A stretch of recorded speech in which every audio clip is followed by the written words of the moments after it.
So welcome to Croxley Underground Station, which is a station on the two-station branch of the Met line up towards Watford in Hertfordshire.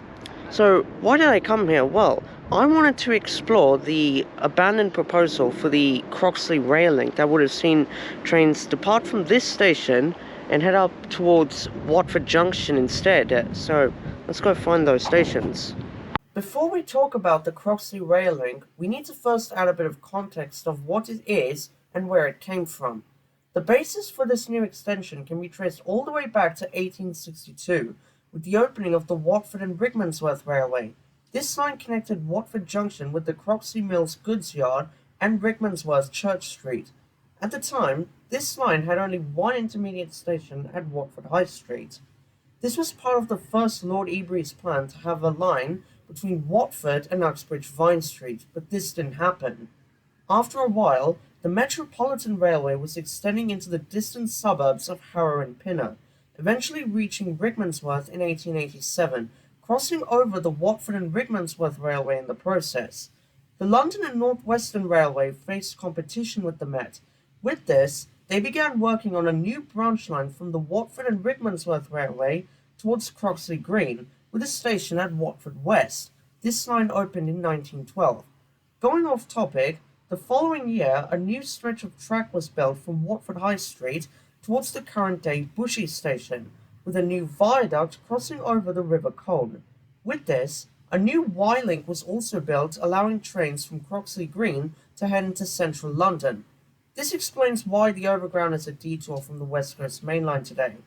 Anyway, the new line gave the London North Western Railway a slogan called "Live in the Country," similar to the slogan Metroland that the Met adopted a few years later. In essence, both promoted suburbanization.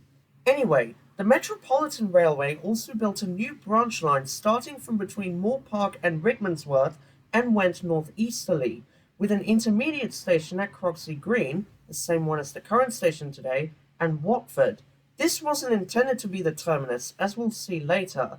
Both lines did not meet, sparking confusion over both Croxley Green stations, as they had the same name.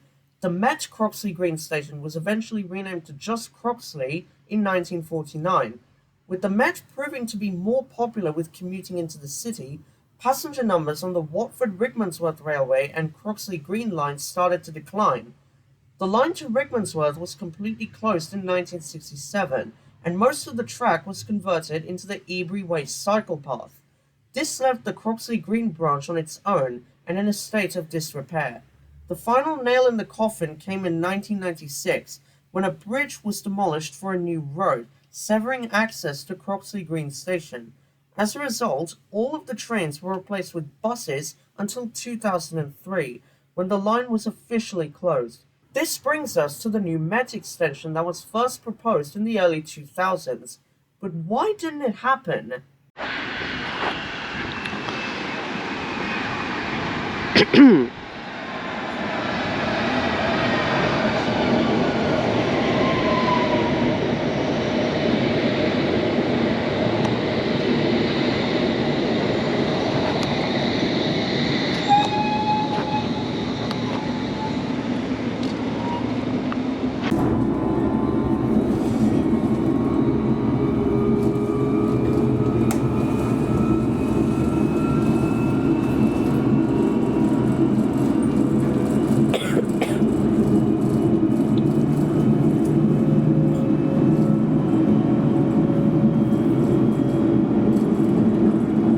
Coming up to the junction where the new Croxley Rail Link bridge would have been built.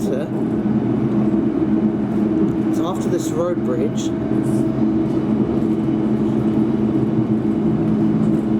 And it's around this point here. It's where the tracks would have turned to the right instead and would have carried on that way towards the Croxley Green branch over there. And that was where the first new station would have been. We'll head down there soon.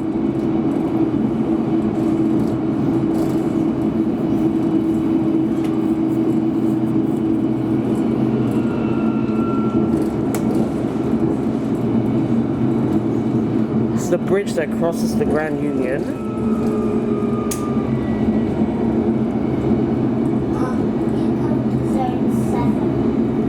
Croxley Link would have gone ahead, this part of the line would never be used, or at least just be used as a siding.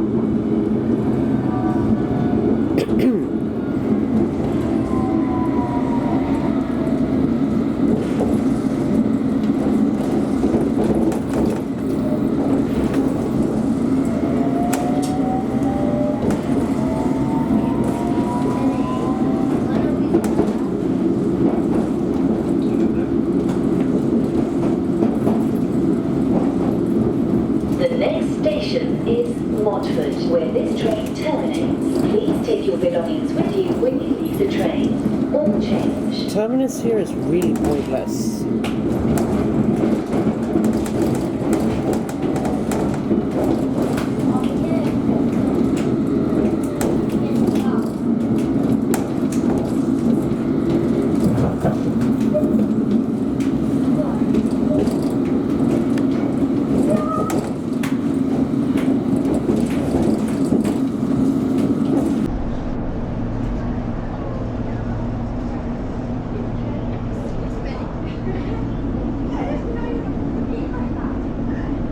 This is an all-station Metropolitan Line.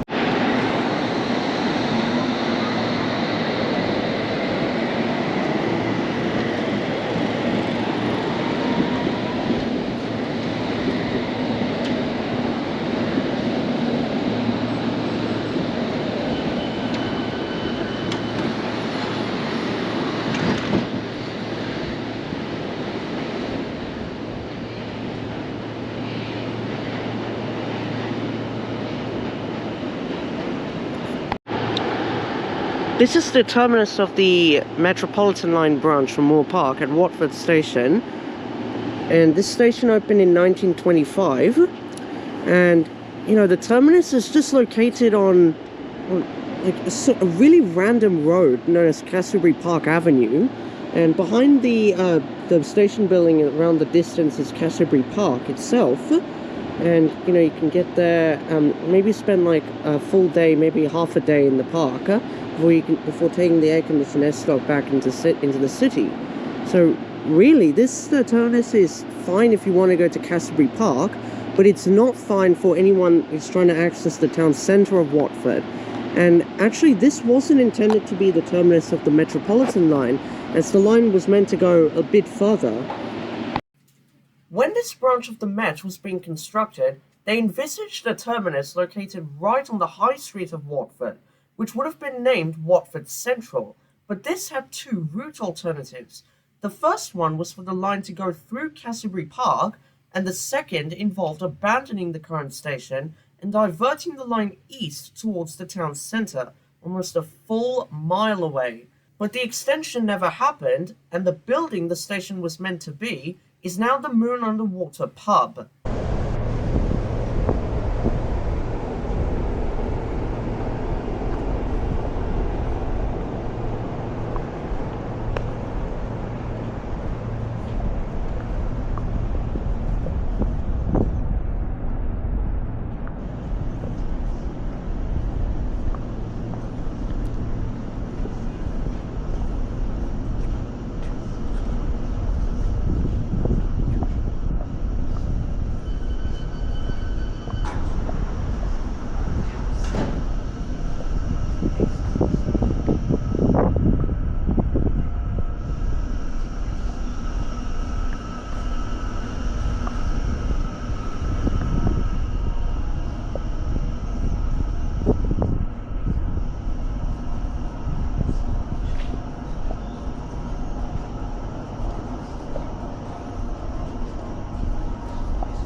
Okay, Lulu, you go with, well, Minute, yeah, can you go with Minute?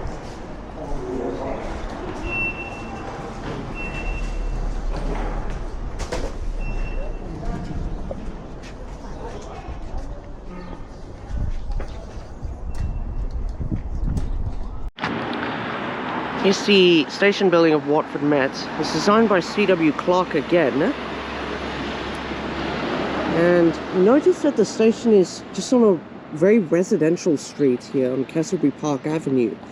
And there is a bus stop here, and you know, people who are coming from the Met can use this bus stop in order to get to the town centre. But unfortunately, the buses here only accept contactless, which, you know, limits the reach to anyone, particularly the ones who can't use contactless. So there is like a taxi rank here, I mean, or you can book Ubers to where you need to go, but we're not going to do that right now because I want to head down to where the first stop would have been on the new Croxley extension. And if that went ahead, then this station here would have been closed down for good. And I mean, there was opposition about the closure of Watford Met station because the nearest would be Cassio Bridge, which is about 800 meters that way. So I mean, what could they do about it? So I mean, they could either keep it as like a siding, or just, you know, have like a half an hour or 2 hour shuttle service from Moore Park or Croxley. Which, I don't know which one of them would have been fine. Anyway, this is the slip road that leads down into Watford Met station. And because the station was designed by C.W. Clark, you notice that the station blends in very well with its surroundings. And behind the houses here is Castlebury Park itself. Yeah, so this road here is the Metropolitan Station approach. That's Castlebury Park Avenue, and this is the slip road into that, which is basically acts like a drop-off zone for anyone who you know, wants to take the tube into central London, which don't ever do from Watford. But I mean, the tube station itself is about a mile from the centre of town, so really it should be known as Cassiobury, not Watford Met. So through this fence here you can get a sort of nice view onto the platforms at Watford Met station.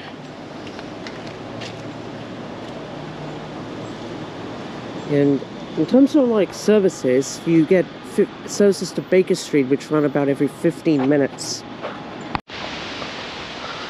We're walking along this tree-lined avenue, heading over towards the first stop that would have been built, which was Cassio Bridge. We've replaced the original Croxley Green station. Now, is it true that this road is called Manhattan Avenue? I don't know. I mean, it is called that on Google Maps. I mean, it's shown on Google Maps, but I don't know why that slip road is called Manhattan Avenue.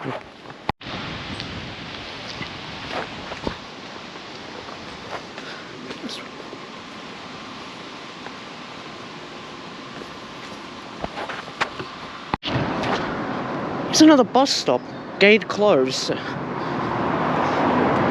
operated by a company called Interlink, but again they use contactless as their ticketing, so limits the reach.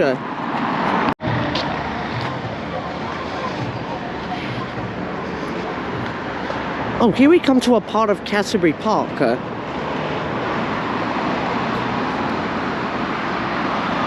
And this row of new housing. Just gotta be careful when to cross the road. Yes.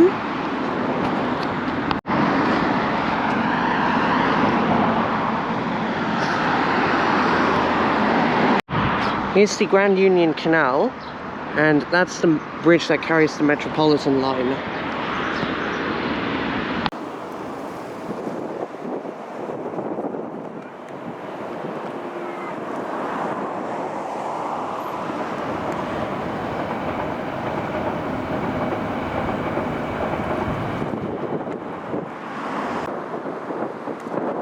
There, it used to carry the Croxley Green trains. So that bridge there carries the Metropolitan Line trains heading into Watford Met station, and this is located halfway between both Croxley and Watford Met. So if the Croxley link were to go ahead, that bridge could have either been used as only for siding trains or just demolished and abandoned altogether. And the nearest station would be located in the distance that way, known as Casier Bridge, and that's where we'll be heading over to now. So basically, because the old bridge here would be demolished or really not used, they would have built a new bridge over that roundabout over there and would have carried on that way. Right, sorry about the weird angle. That way towards the next station, which would have been Casier Bridge. So we're gonna head over there now.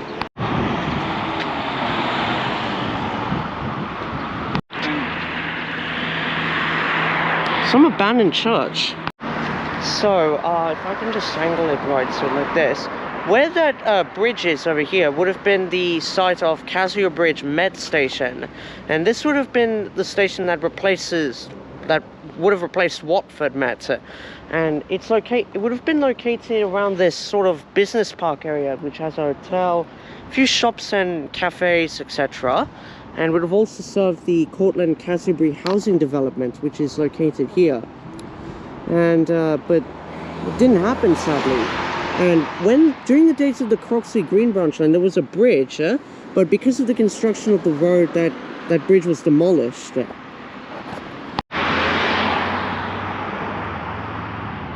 About 3/4 miles away. And now we're walking along this road, heading over to the next proposed station, which would have been Vicarage Road. I'm in Harwood's recreation ground, with like a playground, etc. And just here would have been the site of the next station on the Metropolitan Line extension, which would have been Vicarage Road.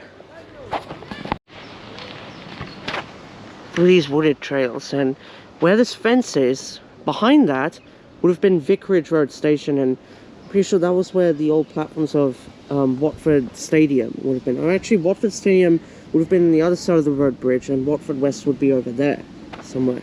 But both stations were quite a short distance apart. So let's talk a bit about this station. So this station would have been the second one on the cancelled Metropolitan Line extension. Whoa, okay. And this station would have served the Watford General Hospital, which is nearby, as well as the Watford FC, which are currently in Watford Stadium.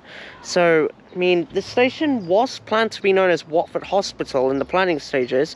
And speaking of that, Casier Bridge, which would have been the first on the Met extension, was to be called Ascot Road in the planning stages. But the name was changed to be Casier Bridge so that it can avoid bearing the name of the street. But Vicarage Road would be named after the street of the same names because it ties in more closely with Watford FC, which is, the name near on Vicarage Road itself. And if the Met were to be built here, the station was to be built here, I mean, because both Watford Stadium and Watford West were quite close, there would only be one station to serve both of the abandoned ones. So, I mean, the placement of the station here is quite good. And now, with the closure of Watford Met station, how would people access the Metropolitan Line if Watford Met were closed? Well, the station is located in Cassiobury, and the nearest station from Watford Met would have been Casier Bridge. So, in order to allow for people to access Casier Bridge and Watford Vicarage Road, or even the Metropolitan Line more easily, both stations would need to be fitted with a minimum of a park and ride station. Now, what is a park and ride station, you may be asking? A park and ride station is basically a station that has a large car park of its own. So people would basically drive from where they live, park their car at the station, and then hop on the train for the rest of their journey into the city. They can increase the rate of suburbanization, as currently people live quite close to the city in London, where houses are more expensive. In suburban towns like Watford and Amersham, house prices tend to be cheaper, so rapid suburbanization can take place. Park and rides can also discourage the use of parking in the city, where parking is more expensive. Generally, if a station is fitted with a park and ride, you would expect the station to be much busier than conventional stations like Watford High Street.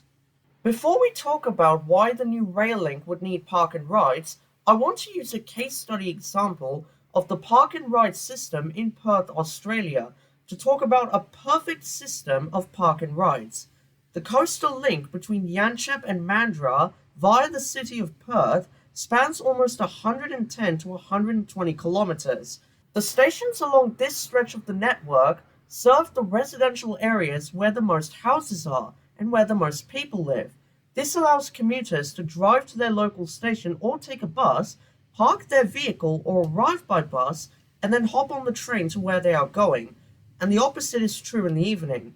The stations themselves are placed in very strategic locations, usually around sites that have shops and other town centres nearby, providing easier access. Combined with the fact that they have car parking, most of the stations are also fitted with bus terminals with feeder bus services, linking the station and connecting at their other end to suburban bus routes, providing easy local transport options for suburb connections. They have a unified fare system and can also save residents money, as they can only use their cars for local trips around their suburb. They don't really need to rely on insurance, petrol, or tolls much. Perth residents can also avoid the city congestion and parking fees if the park and ride station is worth it for them. However, disadvantages could include the possibility of polluting the suburbs with the high density of cars in suburban streets. This is particularly seen during morning and evening peaks, when people are trying to get to work or heading home. And it doesn't make sense for people who live closer to the city than the location of their local station. This would require them backtracking to their local station if they want to use the train to get into the city, or are very dependent on using public transport. Anyway, back over at Watford, if the Croxley Rail Link went ahead, which it never did, we could make Vicarage Road Station as a park and ride and bus interchange, as the station would have been right next to a large allotment block. The new station, if built, would provide convenient transfers to local, suburban, or feeder bus services, which could serve Canterbury residents with easy form of local transport to a nearby train station from where they live. However, there is not really any space to construct a similar style bus interchange, park and ride station, whatever, at Casio Bridge, but we can try and upgrade Croxley into a park and ride station, as it already has a car park of its own. Now, what I have proposed to a mothballed proposal would be quite ambitious for the local area, but the area is still susceptible to congestion and pollution. So the problem is that we would need to find a way to somehow upgrade the roads in the area in order for the roads to handle such a high volume of traffic during the morning and evening peaks. So I'm here at Bushy London Overground Station. I'm about to get a train that will head up north over towards Watford High Street, the third station on the Metropolitan Line extension. That would have provided an interchange, so let's go.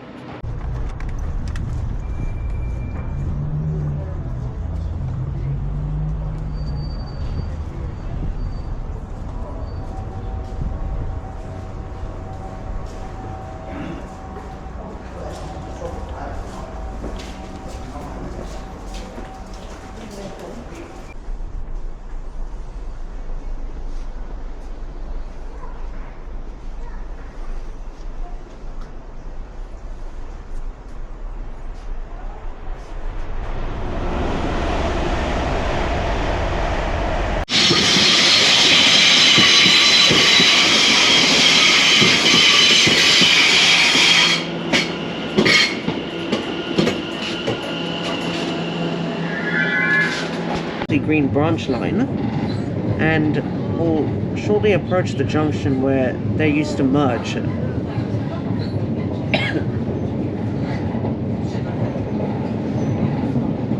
So here was where they merged. Right here. This is where they merged.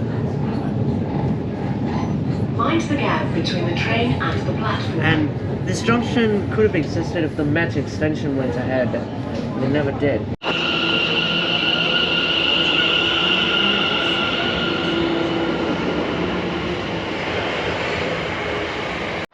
So welcome to Watford High Street. This would have been the third stop on the Metropolitan Line extension, and the junction would have been located just around the corner here, and I would have seen Metropolitan Line trains. Now, the Metropolitan Line trains are 8 cars, and I think the platforms here can only accommodate 5 cars, so the platforms would need to have been extended in order to allow for those 8-car trains.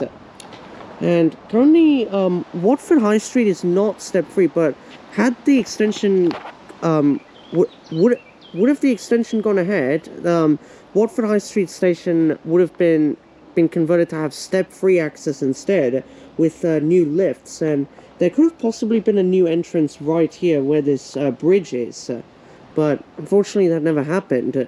So, and Watford High Street just remains a very inaccessible station to people with disabilities. And this is still the closest station to Watford Town Centre, actually the main station close to Watford Town Centre, and the Metropolitan Line coming in would open a lot of connectivity between the two sides, between Croxley and Watford.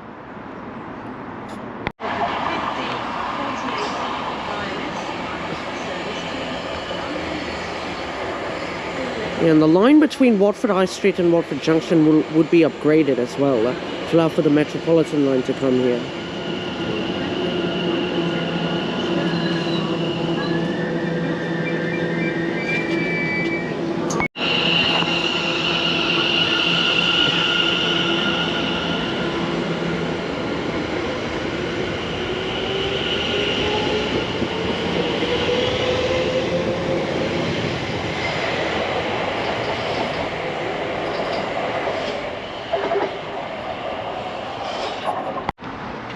So the Metropolitan Line, if it ever came here, would have trains about every 15 minutes off peak, which combined with the overground station, that would leave Watford High Street with a train every 7.5 minutes. Which is quite good for a high street station, or could have been quite good, but it's not today.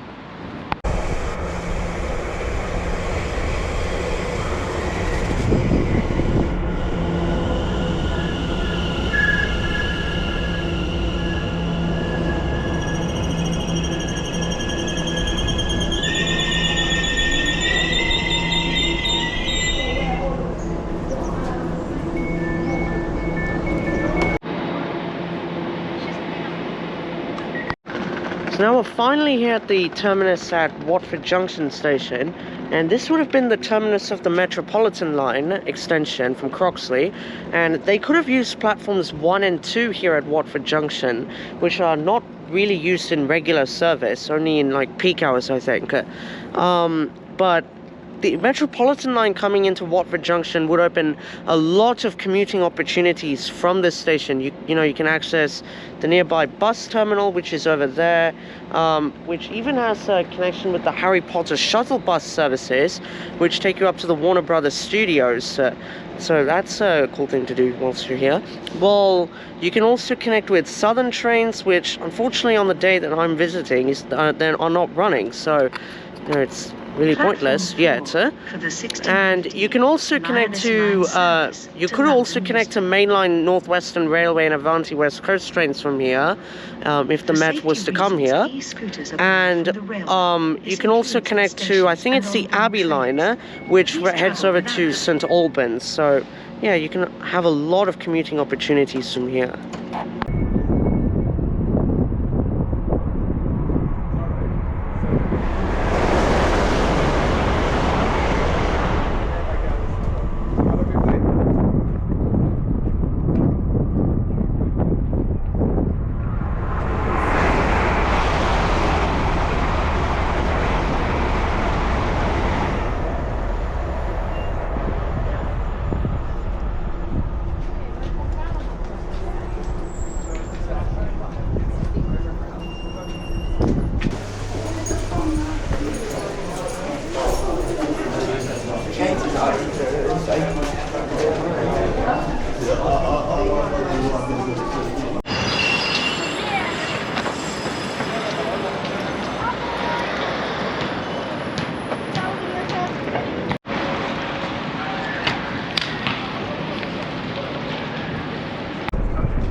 Croxley Link was to be built, what would be its benefits? Well, it could have provided direct service by the Metropolitan Line to the town centre of Watford itself, and would have also provided good rail access between both Croxley and Watford. Services to Amersham and Chesham would have also been possible via the North Curve track, which currently only sees 3 regular passenger trains a day. Unfortunately, due to funding issues, the project was shelved in 2018, and since then, various alternatives were considered. A restoration of the shuttle service to Croxley Green, diverting the Met via the Ebury Way to reach Watford Junction, or converting the Abbey line to light rail and extending it down the Croxley Green line. However, I don't see these proposals as being good or do anything to compensate the loss of the Met extension. So, while ambitious this extension may be, we're not going to see anything from it for a very long time. So I'm here at Watford Junction on platform 9, I think, and yeah, that's the Croxley Rail Link, a rather ambitious proposal to extend the Metropolitan Line to this station, but it never went ahead, so yeah, that's sad. Anyway, I'm waiting for my next Northwestern service back at about 4:32, so yeah, I'll catch the train and I'll see you all in the next video. Thanks for watching.